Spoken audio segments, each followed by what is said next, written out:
ബീഹാറിലെ മഹാസഖ്യ സർക്കാർ തകർച്ചയിലേക്ക് ഇന്ന് റിപ്പോർട്ട്. മുഖ്യമന്ത്രി നിതീഷ് കുമാർ ബി.ജെ.പിയുമായി ചർച്ച നടത്തിയതായി വിവരം.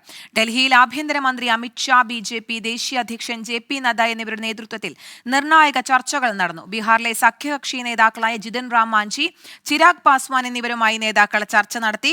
ബി.ജെ.പി ദേശീയ നേതൃത്വത്തിന്റെ എന്ത് തീരുമാനവും അംഗീകരിക്കുമെന്ന് ചിരാഗ് അറിയിച്ചതായാണ് വിവരം. നിതീഷിന് മുഖ്യമന്ത്രി സ്ഥാനത്തിന് പകരം എൻ.ഡി.എ കൺവീനർ സ്ഥാനം നൽകി രേണു ദേവിയെ മുഖ്യമന്ത്രിയാക്കാൻ ആലോചിക്കുന്നതായി അഭ്യൂഹമുണ്ട്. രാഹുൽ ഗാന്ധി നയിക്കുന്ന ഭാരത് ജോഡോ ന്യായ് യാത്ര ബീഹാറിൽ പ്രവേശിക്കും മുൻപ് സർക്കാരിനെ മാറ്റാൻ ബി.ജെ.പി ലക്ഷ്യം വെക്കുന്നുവെന്നാണ് സൂചന.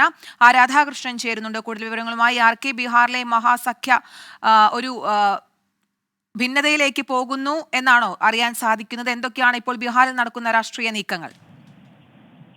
തീർച്ചയായിട്ടുമാണ്. ബീഹാറിനെ സംബന്ധിച്ച് ബി.ജെ.പിക്ക് ഏറ്റവും പ്രധാനപ്പെട്ട രാഷ്ട്രീയ ലക്ഷ്യം നിതീഷ് കുമാറിന്റെ സർക്കാർ ആർ.ജെ.ഡി പിന്തുണയോടുകൂടി ഭരിക്കുന്നത് അത് വലിയ ബുദ്ധിമുട്ടുണ്ടാക്കുന്നതാണ്. പ്രത്യേകിച്ച് ഈ ജാതി സെൻസസ് അടക്കമുള്ള വിഷയങ്ങളിൽ അവർ സ്വീകരിച്ച നിലപാട് ദേശീയ തലത്തിൽ തന്നെ ബി.ജെ.പിക്ക് തിരിച്ചടിയാകുന്ന ഒരു അവസ്ഥയുണ്ട്. അങ്ങനെയുള്ള ഒരു സാഹചര്യത്തിൽ നിതീഷ് കുമാറിന് രാഷ്ട്രീയമായി ദുർബലപ്പെടുത്തുന്ന ഒരു സമീപനം ആർ.ജെ.ഡി സ്വീകരിച്ചത് കൊണ്ട് തന്നെ നിതീഷ് കുമാറിനെ തിരികെ എൻ.ഡി.എ പാളയത്തിലേക്ക് തിരികെ എത്തിക്കുക എന്ന ഒരു തന്ത്രമാണ് ബി.ജെ.പി ഇപ്പോൾ ശ്രമിക്കുന്നത്. ബീഹാർ വളരെ പ്രധാനപ്പെട്ടതാണ് ഈ ലോക്സഭാ തെരഞ്ഞെടുപ്പുമായി ബന്ധപ്പെട്ട്. അതുകൊണ്ട് തന്നെ നിതീഷ് കുമാറുമായിട്ടുള്ള ചർച്ചകൾ ആരംഭിച്ചിട്ടുണ്ട്. നിതീഷ് കുമാറാണ് ആദ്യം മുൻകൈ എടുത്ത് ഈ ചർച്ചകൾക്കുള്ള താല്പര്യം അറിയിച്ചിട്ടുള്ളത്. ബി.ജെ.പിയുടെ ദേശീയ നേതൃത്വം ഇതുമായി ബന്ധപ്പെട്ടിട്ടുള്ള ആശയവിനിമയം നടത്തി വരികയാണ്. ഈ ന്യായ് യാത്ര ബീഹാറിലേക്ക് കടക്കുന്ന സാഹചര്യത്തിൽ അതിൽ നിതീഷ് കുമാർ പങ്കെടുക്കുന്നില്ല.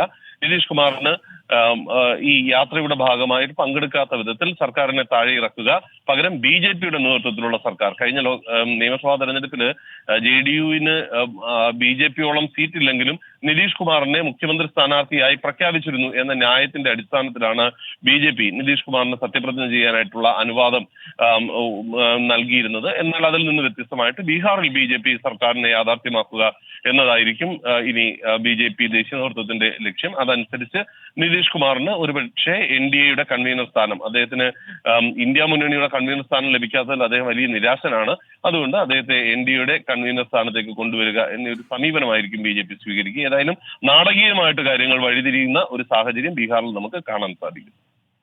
ശരി, ബീഹാറിൽ നാടകീയ രാഷ്ട്രീയ നീക്കങ്ങൾ നടക്കുന്നു എന്നുള്ള വിവരമാണ് ലഭിക്കുന്നത്. മഹാസഖ്യ സർക്കാർ തകർച്ചയിലേക്ക് എന്നുള്ള സൂചന വരുന്നുണ്ട്. രാധാകൃഷ്ണനാണ് കൂടുതൽ വിശദാംശങ്ങൾ നൽകിയത്.